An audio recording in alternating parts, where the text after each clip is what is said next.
Assalamualaikum warahmatullahi wabarakatuh.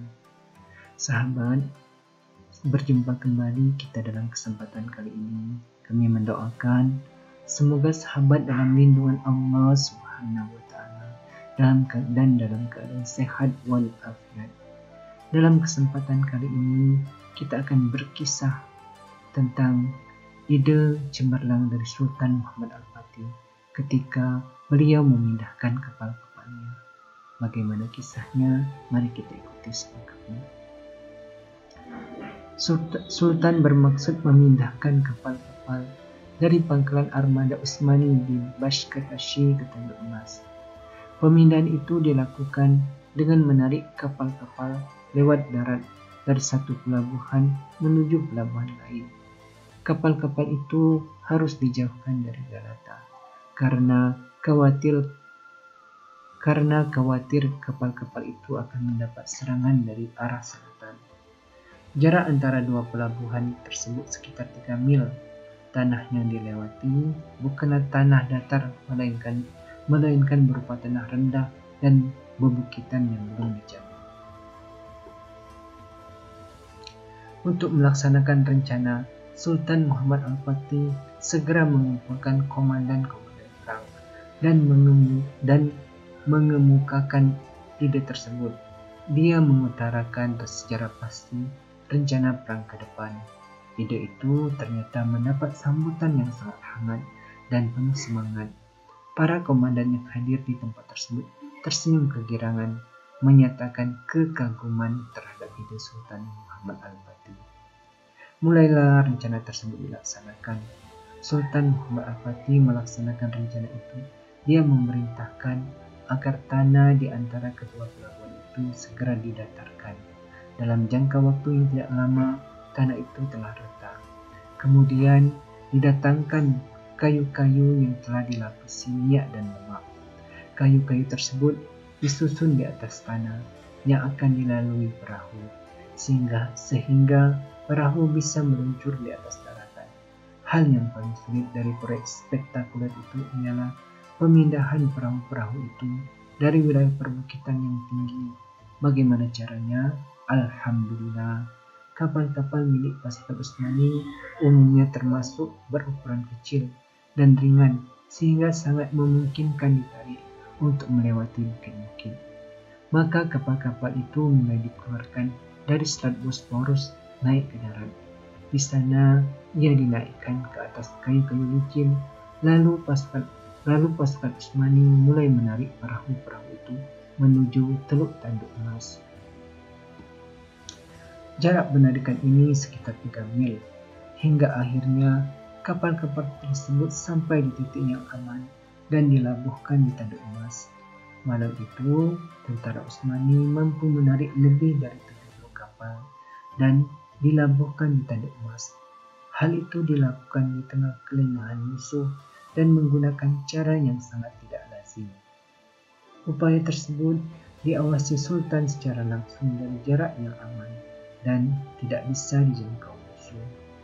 Upaya menarik kapal melalui daratan dengan beralaskan kayu-kayu yang telah dilapisi oleh minyak dan lemak merupakan kejadian spektakuler. Ia adalah mahakarya di dunia militer. Belum ada yang melakukan teknik tersebut selain pasukan Turki Utsmani dipimpin Sultan Muhammad Al-Fatih. Tidak berlebihan jika Nabi memuji komandan pasukan ini, yaitu sebagai sebaik-baiknya komandan dan sebaik-baiknya pasukan. Tak kala orang Bizantium mengetahui keadaan itu, mereka sangat kaget. Tak seorang pun di antara mereka percaya bahwa pasukan Utsmani akan melakukan langkah gila tersebut. Namun realita yang ada di hadapan mereka membuat mereka geleng-geleng kepala. Nah, itulah bentuk semangat tinggi, kecerdasan serta kemauan yang kuat. Jika Sultan Utsmani mendengarkan bujuk rayu Perdana Menterinya, kekalahan armada lautnya, jelas prestasi besar itu tidak akan pernah terwujud. Pemandangan kapal-kapal dengan bendera yang terpancang tinggi berjalan di tengah ladang seperti gelombang yang menyapu lautan. Pemandangan ini demikian mengejutkan. sekaligus sangat mengagumkan. Ini semua kembali kepada karunia Allah dan kemauan kuat Sultan serta kecerdasan yang luar biasa. Tidak dilupakan ialah jasa insinyur-insinyur Utsmani yang cakap, teliti dan penuh semangat untuk mewujudkan sebuah mahakarya yang akan selalu dikenal sejarah sampai saat ini. Semua upaya penaklukan itu selesai hanya dalam jangka waktu semalam. Pada saat subuh, tanggal 22 April, penduduk kota Konstantinopel sedang lelap dalam tidurnya, tiba-tiba mendengar suara takbir bersahut-sahutan. Dari seruan ribuan tentara Utsmani, genderang perang telah ditabuh. Bertalu-talu, nasib-nasib pengembar semangat menggema di tanduk emas. Penduduk Konstantinopel dikejutkan oleh datangnya perahu-perahu Utsmani yang telah menguasai perairan. Kini tidak ada lagi penghalang antara pasukan Bizantium yang mempertahankan Konstantinopel dengan tentara-tentara Utsmani. Penghalang berupa rantai-rantai raksasa itu sudah dilewati. Perang besar telah tersaji di depan mata, siap membunuh atau tinggal pilih. Salah seorang ahli sejarah tentang Bizantium menyatakan kekagumannya atas teknik yang ditempuh pasukan Utsmani. Dia berkata, "Kami tidak pernah melihat dan tidak pernah mendengar sebelumnya sesuatu yang sangat luar biasa seperti itu. Muhammad Al-Fatih telah mengubah bumi menjadi lautan, dan dia menyeberangkan kapal-kapalnya di puncak-puncak gunung sebagai pengganti gelombang-gelombang. Sungguh cara seperti itu jauh melebihi apa yang dilakukan oleh Alexander Agung."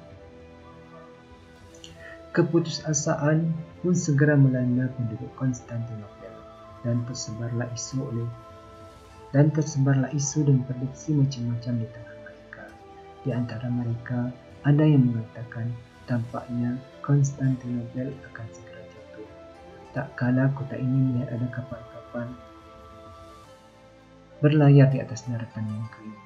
Kehadiran kapal-kapal Utsmani tanduk emas telah berperan besar dalam melemahkan semangat pasukan Bizantium.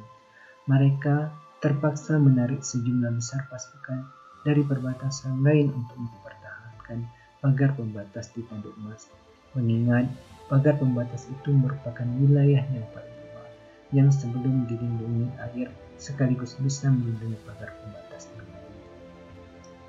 Tentara Bizantium telah berusaha beberapa kali untuk menghancurkan armada laut Utsmani yang berada di tanduk emas ini, namun usaha-usaha mereka mampu dipatahkan oleh para mujahidin Utsmani.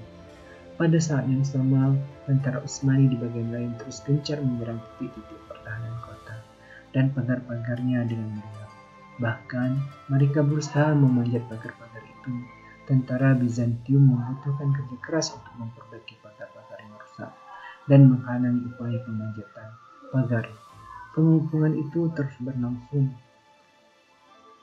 Hal ini membuat pasukan Bizantium berada dalam kesulitan, keletihan, serta rasa gelisah luar biasa. Mereka dihantui rasa cemas selain harus berjaga siang malam. Secara psikologis, mental pasukan Konstantinopel sudah sangat lemah. Untuk menghalangi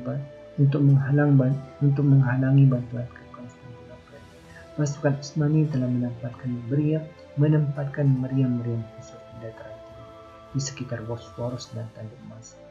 Meriam ini membidik kapal-kapal Bizantium dan kapal-kapal lain yang berniat membantu mereka di tanduk emas dan perairan laut yang bersebelahan dengannya.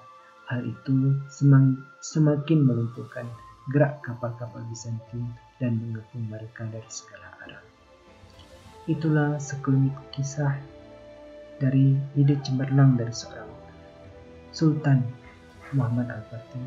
Semoga kita bisa mengambil pelajaran, kita bisa mengambil hikmah bahwa dengan kemauan keras dan semangat tinggi akan mencatatkan nama dalam sejarah. Akhir kata, Assalamualaikum warahmatullahi wabarakatuh.